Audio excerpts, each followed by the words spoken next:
Third question, write a note on dialects, register and style. First of all, dialect அப்படின்னா என்னென்னா the variety of language that signals where a person comes from. இப்போ தமிழ் மொழியவே எடுத்துக்கிட்டால் எல்லாருமே ஒரே மாதிரி பேச மாட்டாங்க. ஒவ்வொருத்தர் ஒரு மாதிரி பேசுவாங்க.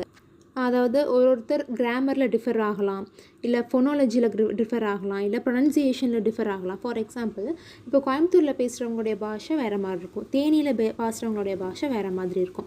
ஒரு வேர்டு இருக்கும் இல்லையா, அந்த மாதிரி சில விஷயங்கள்லாம் மாறி இருக்கும். ஃபார் எக்ஸாம்பிள், கொங்கு தமிழ் ஒரு மாதிரி இருக்கும், மெட்ராஸ் தமிழ் ஒரு மாதிரி இருக்கும், நான் சொன்ன மாதிரி தேனி தமிழ் ஒரு மாதிரி இருக்கும். இந்த மாதிரி டிஃபர் ஆகும். இதுதான் டயலெக்ட். அடுத்து register. It is a degree of formality of language.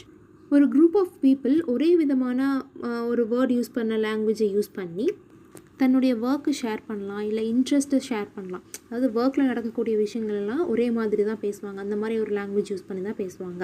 I mean slang மாதிரி. அதே போல் இன்ட்ரெஸ்ட்டும் அதே மாதிரி தான். இப்போ ஃபார் எக்ஸாம்பிள், டாக்டர்ஸ் எல்லாம் பேசக்கூடிய விஷயங்கள் ஒரு மாதிரி இருக்கும், லாயர்ஸ் எல்லாம் பேசக்கூடிய விஷயங்கள் ஒரு மாதிரி இருக்கும்.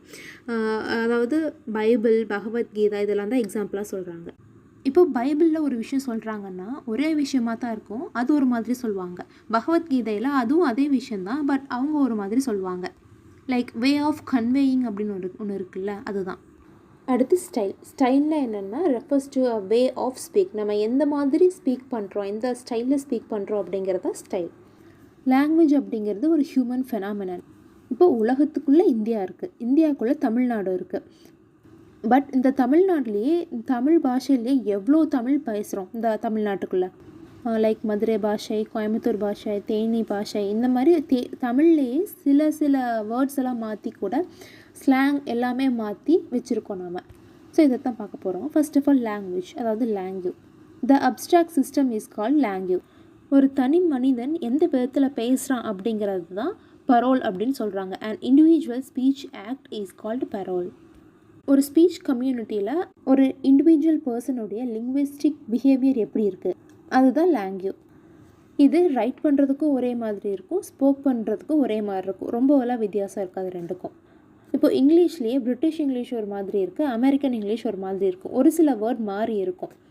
அதுதான் டயலெக்ட். லாங்குவேஜ் அப்படிங்கிறது ஒரு வேர்ட்ஸ் எல்லாம் அரேஞ்ச் பண்ணி யூஸ் பண்ணுவோம். பரோல் அப்படிங்கிறது ரைட் பண்ணுறதும் ஒரே மாதிரி தான் இருக்கும், ஸ்போக் பண்ணுறதுக்கும் ஒரே மாதிரி தான் இருக்கும். ரொம்ப பெரிய வித்தியாசம் இருக்காது, ஓரளவுக்கு தான் வித்தியாசம் இருக்கும். ஸோ ஒருத்தர் யூஸ் பண்ணுற வே ஆஃப் லாங்குவேஜ், இல்லை ஸ்பீக்கிங் வே, இது எல்லாமே தான் பரோல் அப்படிங்கிறோம். பட் ஒரு இண்டிவிஜுவலும் அவங்களோட தனித்துவம் வாய்ந்த பரோலை பேசுகிறாங்க இல்லையா, அதுதான் idiosyncratic. That is called idiolect. இதில் ஐடியோ அப்படிங்கிறது இண்டிவிஜுவல் அப்படின்ற meaning, lect is variety of language. இப்போது ரெண்டு பர்சனுமே ஒரே மாதிரி தான் ஸ்பீக் பண்ணுவாங்கன்னு கிடையாது. ஒருத்தர் ஒரு மாதிரி ஸ்பீக் பண்ணுவாங்க. எந்தாவது ஒரு விஷயத்துலையாச்சும் டிஃப்ரென்ஸ் தெரியும். ஸ்லாங்கில் டிஃப்ரென்ஸ் தெரியலாம், யூஸ் பண்ணுற வேர்ட்ஸில் டிஃப்ரென்ஸ் தெரியலாம், அந்த வே ஆஃப் கன்வேயிங் அதில் டிஃப்ரென்ஸ் தெரியலாம். So each person has a certain characteristics way of speaking. So ஒரு குரூப் ஆஃப் இண்டிவிஜுவல் ஒரே மாதிரி ஓரளவுக்கு ரொம்ப ஒரே மாதிரி பேசக்கூடிய விஷயந்தான் டயலெக்ட். அதாவது அவங்க லாங்குவேஜை யூஸ் பண்ணக்கூடிய விதத்துக்கு பேர் தான் டயலெக்ட். இதில் டயா அப்படின்னா டூ அப்படின்னு மீனிங், லாக்ட் அப்படின்னா முதல்லே பார்த்த மாதிரி வெரைட்டி ஆஃப் லாங்குவேஜ் அப்படின்ற மீனிங். ஒரு ஜியோகிராஃபிக்கல் ஏரியாவில் அந்த டயலெக்டை யூஸ் பண்ணுவாங்க இல்லையா, பேசுவாங்க இல்லையா, அதைத்தான் ரீஜனல் டயலெக்ட் அப்படின்னு சொல்கிறாங்க. ஓகே, இப்போது லாங்குவேஜோட வெரைட்டியை நம்ம கிளாஸிஃபை பண்ணோம் அப்படின்னா, ஓல்டு இங்கிலீஷ் ஒரு மாதிரி இருக்கும், மிடில் இங்கிலீஷ் ஒரு மாதிரி இருந்திருக்கும், விக்டோரியன் இங்கிலீஷ் ஒரு மாதிரி இருந்திருக்கும், கண்டெம்ப்ரரி தெலுங்கு இதெல்லாம் ஒரு டைமில் ஒரு மாதிரி இருந்திருக்கும். ஸோ இப்படியாக நம்ம லாங்குவேஜோட வெரைட்டிஸை நம்ம கிளாஸிஃபை பண்ணலாம். ஓகே, இப்போது ப்ரெஸ்டீஜ் டயலெக்ட் அப்படின்னா என்னென்னா, இப்போது ஒரு குரூப் ஆஃப் பீப்புள் பேசக்கூடிய டயலெக்ட்ஸ்லேருந்து அதிலிருந்து இன்னொரு குரூப் ஆஃப் பீப்புள் எடுத்து பேசுவாங்க இல்லையா, அதுலேருந்து இன்னொரு சில விஷயங்கள் மாற்றி பேசுவாங்க, அதைத்தான் ப்ரெஸ்டீஜ் டயலெக்ட் அப்படின்னு சொல்கிறாங்க. அண்ட் அவங்களுக்குள்ள பேசுகிற விஷயங்கள் மட்டும் மாறாது, ரைட் பண்ணக்கூடிய விஷயங்களும் மாறும். அந்த லாங்குவேஜோடைய ரிட்டன் வெரைட்டியுமே கூட மாறும். இப்போது தமிழ்லையே ஒரு சில பேர் நை ஒரு மாதிரி போடுவாங்க, பார்த்தா ஒரு ஐ ஷேப்பில் ஜா ஷேப்பில் இருக்கும். பட் நம்ம வேறு மாதிரி 3 சொல்லி நை போடுவோம், நான் போடுவோம் இல்லையா, அந்த மாதிரி. அடுத்து ஆக்சென்ட் அப்படின்னா என்னென்னா, நம்ம ப்ரொனவுன்ஸ் பண்ணுவோம் இல்லையா, அதில் எந்த மாதிரி வேரியேஷன் ஆகுது அப்படிங்கிறது தான் ஆக்சென்ட்.